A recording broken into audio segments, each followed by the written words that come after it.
Chandrapura was ruled by a king named Narendravarma. He had a son, named Jayantavarma, who had now reached the age of marriage. Narendravarma, wanting his son to get married, had brought portraits of princesses from neighboring kingdoms and placed them before his son.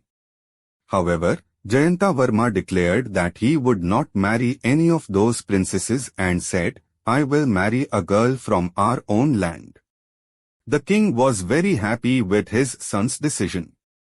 He sent spies in all directions to gather details about unmarried girls in the region. He shortlisted 3 girls who were suitable in every way: the village headman's daughter, Manimala, the goldsmith's daughter, Hemsundari, and the farmer's daughter, Shantivalli. Narendravarma and Jayantavarma decided to personally visit and assist these girls and set off in disguise. First, they went to the village headman's house.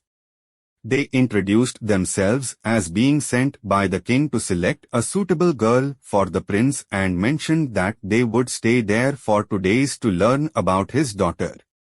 The village headman happily welcomed them into his home and introduced his daughter, Manimala. She was much more beautiful in person than in the portrait. After conversing with her for some time, both the king and prince realized that she was very intelligent. She called the servants and gave them detailed instructions on what dishes to prepare for the guests, when to serve them, and so on. Afterward, she went with her father to the council hall. It was evident that she was accustomed to advising her father on legal matters. The servants treated the guests with great respect, following Manimala's instructions to the letter. After staying for 2 days, they moved on to the goldsmith's house. As before, they introduced themselves and explained their mission. The goldsmith introduced his daughter, Hemsundari. True to her name, she was adorned in gold jewelry and looked as radiant as goddess Lakshmi. Hemsundari was passionate about painting. She took them to a large room filled with various paintings and showed them one of a lotus flower with a hummingbird hovering around it. The king and prince were amazed, as the flower appeared so lifelike that they believed the hummingbird must be real. They stayed there for 2 days and then headed to the farmer's house. The farmer's house was large, with a sprawling garden, and the atmosphere was very peaceful.